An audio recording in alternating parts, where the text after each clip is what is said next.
Once upon a time, there was a certain relative named Aunt Sarah. Aunt Sarah was in the chip. She was a Tootsie with a roll.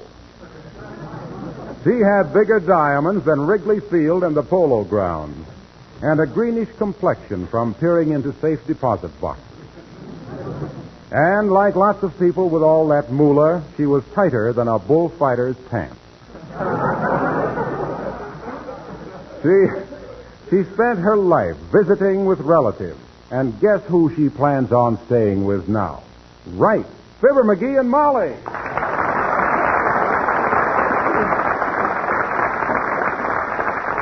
Of all the dirty impositions, why does that skin-watered old tight flint have to pick on us? Now, stop grousing, dearie. Heavenly days, I didn't moan and grumble when you wanted to stay in your cousin Roy's house in Oregon, did I? Well, I guess we can stand my Aunt Sarah for a few days. a few days, she said. Mark my words, baby. You let that penny pincher get a toe in the door, and we got a house guest till the termites chew it down. Well, I'll admit she wouldn't be my choice for a permanent guest, but she's just a lonely old lady, and she's welcome to stay here a while. Lonely my clavicle. If I had her folding money, I'd have more companions than the Curtis Publishing Company. People who like you for your money aren't apt to be very good company. People who are on the make for your dough are the best company in the world. They'll do anything to make you happy. Well, anyway, she's coming. We can't do a thing about it, except make her feel at home. Now be nice to her. Oh, I'll be nice. Little Lord Fauntleroy. Pardon me, Mrs. Gotrocks, I'll say. Pardon me, but your deposit slip shows.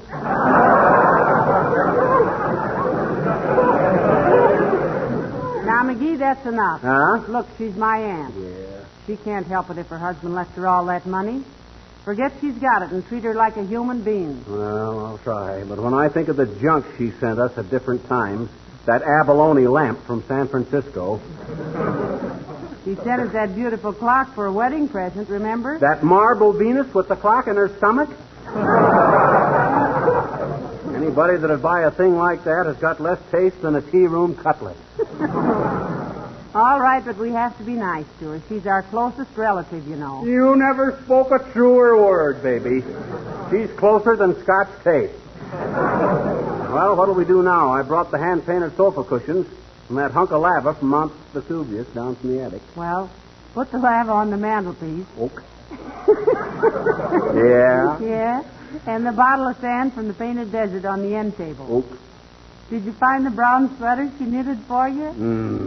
That mustard-colored horse blanket with the 2-inch pearl buttons? Yeah, the one that came down to your knees with the elbow-length sleeve? Yeah. Couldn't you let her see you wear it for just a little while? I wouldn't be seen in that Olson and Johnson costume for all the tears. Oh, hello, Alice, Hello, dear. Mrs. McGee. Hello, Mr. McGee. Creepers, what have you been doing to the living room? I never saw so much junk. Junk, my dear girl, is the kindest thing you could say for it. This is all the stuff Molly's Aunt Sarah has given us at different times from different places. Oh. She's coming tomorrow to stay with us a while, and we want to make her feel at home, Alice. Yeah. Any of this Rube Goldberg collection you want for your hopeless chest, kid, just speak up. Maybe Alice would like that little bottle of water Aunt Sarah sent us from Niagara Falls. Oh, is it hard water or soft water? What difference does that make? Well, none to me, but my cousin went over Niagara Falls in a barrel once, and I just wondered if it was bumpy. I think your cousin must have been a little bumpy after you McGee. went. Would you like to have this thing, Alice? Aunt Sarah sent us that from the Mammoth Cave. What is it? It's a stalemate. Stalagmite. What do you mean, stalagmite? Stalagmite means like when water gets stale from not being rained into all summer.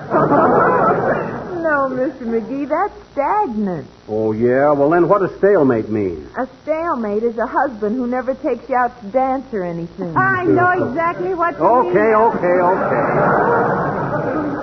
Let it go. I just hope Aunt Sarah won't get on your nerves too much, Alice. Oh, we'll get along all right, Mr. McGee. Isn't she the aunt with all the money? She's very well off, I guess, Alice. I think that's why McGee dislikes her. You know how it is. The ain't gots always throw rocks at the gots. That is not why I dislike Aunt Sarah. I dislike her because she talks so much you can't get a word in edgewise. She's a regular filibuster. Oh, what's a filibuster? Well, that's when you give somebody the floor and they hit you over the head with it. That woman is so... What? Hey, well, what you looking for, Alice? Well, that picture. What picture, dear? Well, didn't you used to have an oil painting of Aunt Sarah hanging right over the piano? Oh, my God. The oil painting. Where is it? We gotta find it. Run up to the attic, McGee. I looked up there. It isn't there. Try the garage. It ain't in the garage. I cleaned that out last week. Oh, this is awful. We gotta find that Well, picture. I think I know where it is. Where? Right in here in the hall closet. Oh.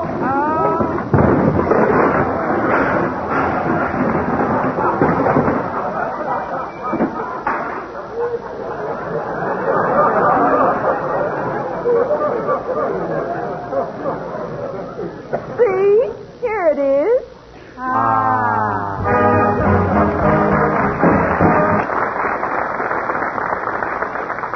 Oh, gee, I wish I had time to get some artist to touch up this painting of Aunt Sarah before she gets here. Certainly looks battered. Hmm. What are all those little holes in it? Well, we had it in the basement last winter, and Billy Mills and I didn't have any target for our dart game, so... What? You threw darts at Aunt Sarah? Mm-hmm. Yeah, you see where I got her? Right here in the beezer? I scored 75 with that. That's disgraceful. Sure it is. For a shot like that, a guy ought to get 95. Poor Aunt Sarah. You might at least have respect for her age, McGee. The only thing I respect about that gabby old pickle puss is the way bank presidents run and open the door for her. I never saw such a... Come in. Oh, hello, Mr. Wellington. Ah, good day, Mrs. McGee. What gives you that happy, youthful expression today? And McGee, what gives? Hello, Wellington. I'm not under oath, so I don't mind saying it's nice to see you. Thank you. I see you were about to hang a picture, and what an interesting old painting it is, too. The Hesperus, isn't it?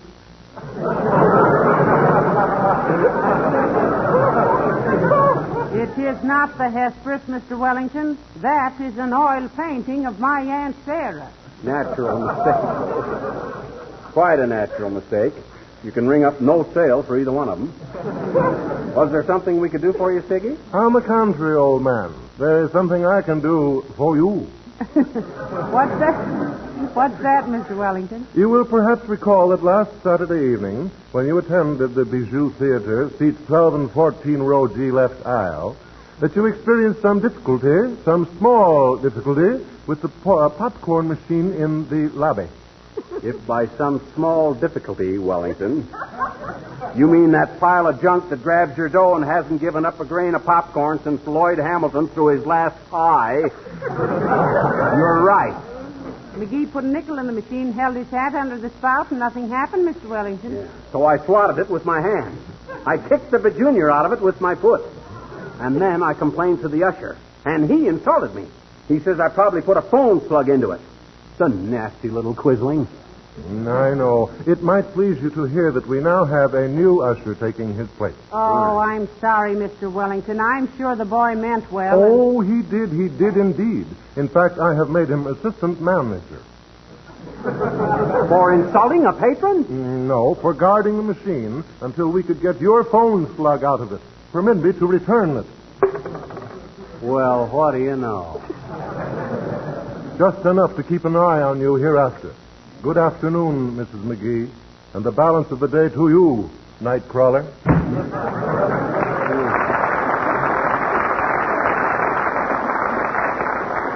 If the time ever comes when I let that guy really irk me, I'll box his ears and won't mail him back to him for 3 weeks. But this is your phone slug. So what if it is my phone slug? It's just the same as a nickel. Gee whiz, if I... Hey, where'll I hang this picture? I think right where it used to be, over the piano. Oh, yeah. Aunt Sarah's quite musical, you know. Yeah, I'm not surprised. She's so bow-legged, I'd have said she was studying the cello. This about the right height? Yes, but quite a bit more to the right, dearie. She's a Republican. That's it. Okay. Now, up you go, Aunt Sarah. And hanging is much too good for you. How's that, Molly? Well, how can I tell you? Got her face to the wall. Well, that's just till she gets here. No use making it any tougher on ourselves than we have to. Well, that's pretty silly. Though I'll admit Aunt Sarah was never any Miss America. I'd go further than that and say that America would never miss Aunt Sarah. She's positively... Hello, folks. How's every little... Hey, where'd you get all the bric-a-brac? Some museum hold an auction? No, Mr. Wilcox. These are all things my Aunt Sarah has given us at different times. She's coming to visit us tomorrow. Well, this Aunt Sarah must be quite a character. Character? In neon, brother. That's her picture of the piano, Mr. Wilcox. Poor old soul. Smallpox? Dart game. Oh. Say, the frame looks sort of dull, don't you think? Come to think of it, it does, Mr. Wilcox. What would you suggest we do about it? Oh, my gosh, what a question. Ladies and gentlemen, my wife is a sweet girl, but very naive. Oh, well, go ahead, Waxy. Play us one of your unfinished symphonies for four-finger and cash register. Well, I don't know what you're talking about. Molly asked me what to do about that picture frame, and I was merely going to suggest some Johnson's wax. You know, Mr. Wilcox, I was wondering if Johnson's wax wouldn't do something for that frame. She was wondering. 9 years of this, and she still wonders. Why, Molly, it would be just the thing. Johnson's wax is great for picture frames and windowsills, lampshades, and dozens of things besides floors and furniture and woodwork. I guess that picture frame just got out of condition from lying around in a closet all this time, huh? Here's where we get that seals the pores stuff. That's probably it, Molly. But Johnson's wax seals the pores of wood surfaces. What'd I tell you? And it protects it not only from drying out, but from dampness as well. You try a little Johnson's wax on that frame, Molly, and Aunt Sarah will be so pleased she'll leave you an extra $1 million in her will. Oh, that never entered my mind, Mr. Wilcox. It entered mine, baby. It entered, sat down, and smoked a 4-bit cigar. I take it Aunt Sarah is fairly solvent.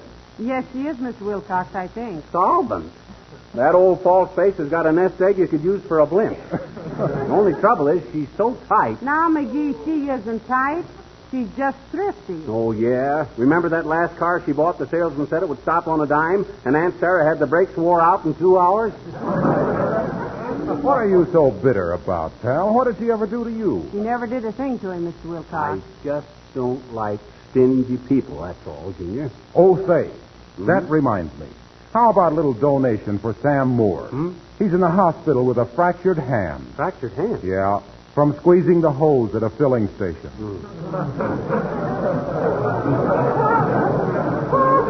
Why should I throw dough away on that guy? I hardly know him. Why didn't he have some insurance? Okay, pal. I just wanted to suggest it. Well, so long, Molly. My love to Aunt Sarah. Sure, my love to Aunt Sarah.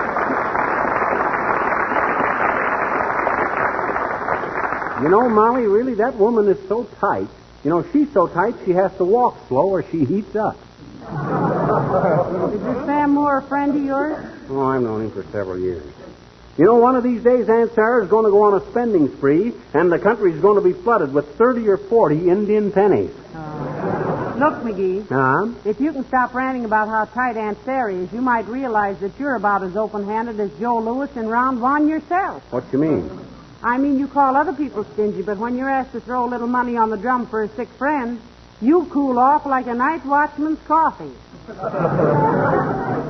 Why, Molly, do you mean to say that my refusal to detract from Sam Moore's self-respect by giving him charity might be construed as stinginess? It will not only be construed as stinginess, dearie, but the word will flash around the cigar stores that Fibber McGee is the back end of an Oxford.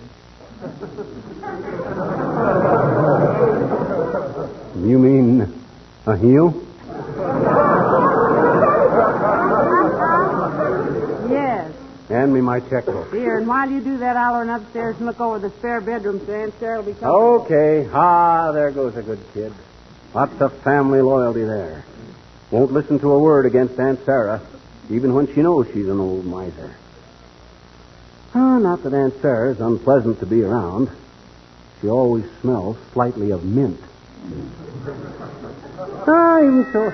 Come in. Hi, mister. Oh, hello there. Say, how old are you, sis? 6, going on 6 and a half. 6 years old, huh? Mm-hmm. How many years is it you've been dropping in here to visit with us? 9 years.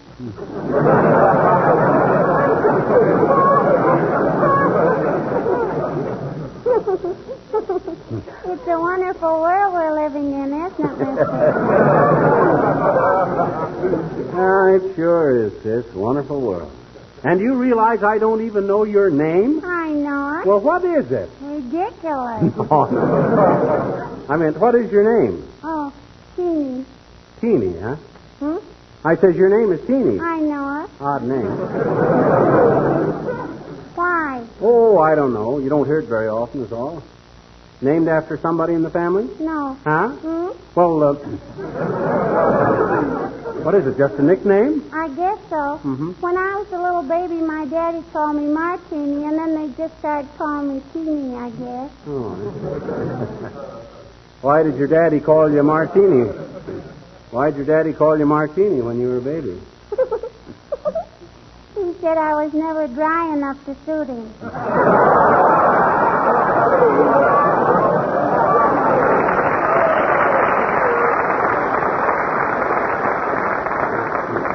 Yes, I see.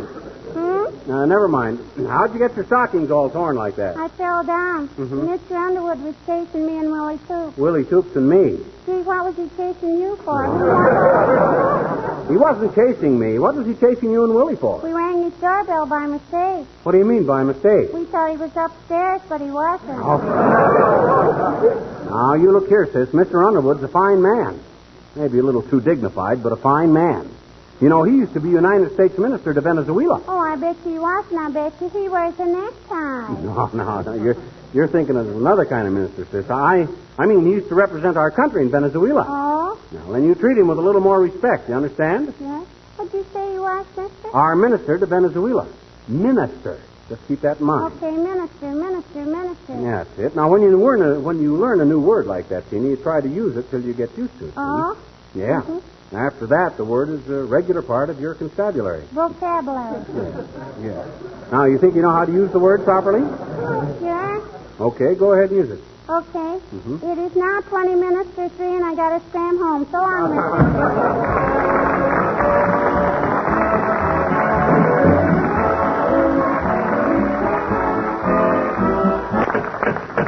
There. How's that, Molly? Looks very nice, dearie, but isn't a little crooked? Hmm? Push the bottom of the picture to the left. It's too far that way now. It needs to go this way. No, McGee, that's way off. What do you mean way off? That's perfectly level. Why, you tips like a counterfeiter in a nightclub. Well, what'll you bet? We'll prove it by Beulah. Okay. Oh, Beulah. Somebody bawl for Beulah?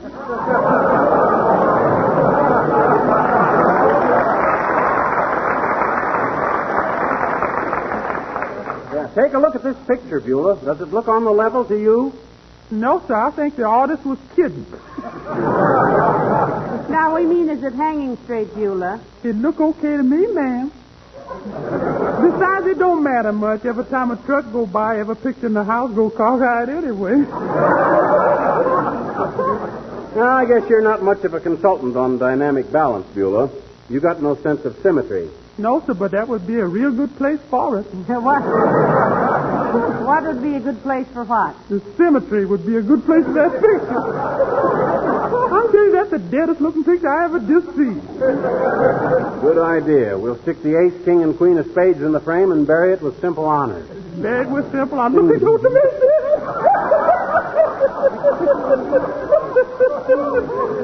Love that man. Well, that's all we wanted to know, Beulah. Thank you. Incidentally, you knew my Aunt Sarah was coming tomorrow for a visit, didn't you? Yes, ma'am. I overhear Mr. McGee talking to himself about it. Oh, now I know why they call it profanity. It ain't nothing for amateurs to monkey with. McGee. Oh, well, By the way, Beulah, you don't mind cooking for one extra for a while, do you? Oh, no, ma'am. I like to cook. Yeah, in fact, I'd love it if it wasn't so... If it wasn't so what? Oh, so daily. Well, I don't think you'll find Aunt Sarah much trouble, Beulah. She's a very light eater. She's a very light giver, too, Beulah. So if you're expecting her to slip you a couple of bucks when she leaves, forget it. When it comes to money, Aunt Sarah's clutch grabs. I don't know. I don't expect anything, sir. How old a lady is she? Well, now, what would you judge her age was from her portrait, Beulah? Yeah. Well, offhand, ma'am, I'd say... Beulah, you fool, keep quiet. Excuse me, ma'am, I got to get this.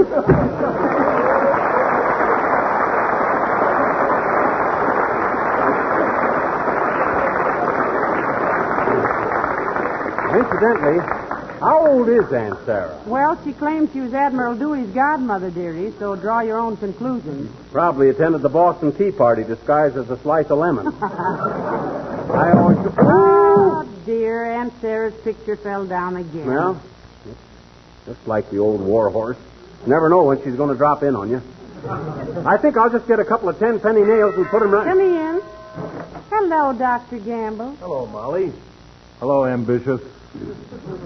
Hello, butcher boy. What are you wandering around town for? Medical Association finally catch up with you? No, I'm still fooling them. But I was coming past the telegraph office, and they said there was a telegram for you. Oh. Knowing as I do how much those kids can use a 2-bit tip, I thought I'd save them the disappointment of not getting one from you. Here. That was very nice of you, Doctor. Thank you very much. Yeah, you ought to give up your medical practice and deliver telegrams all the time, Doc. That way you could give people a lot of bad news without being personally responsible for it.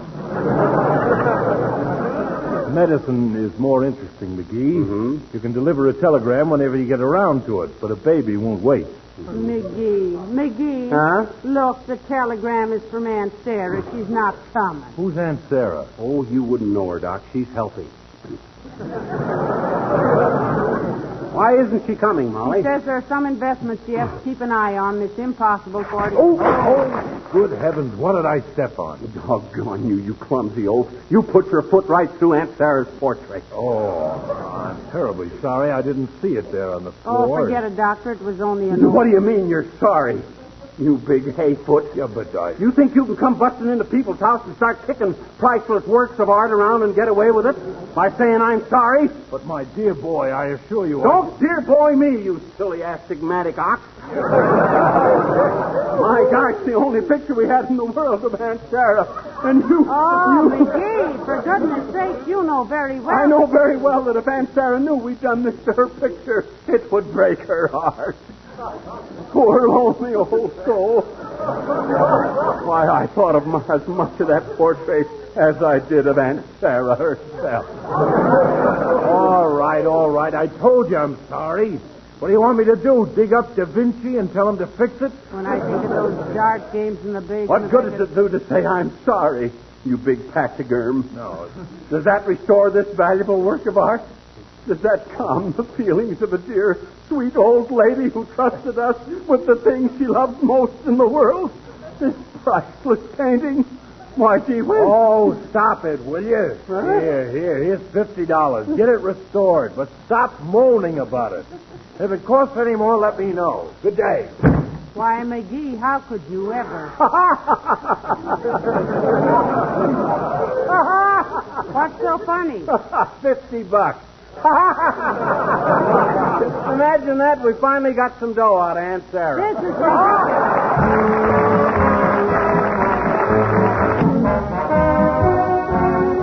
McGee, you've got to give that $50 back to Dr. Gamble. Oh, I will after next week.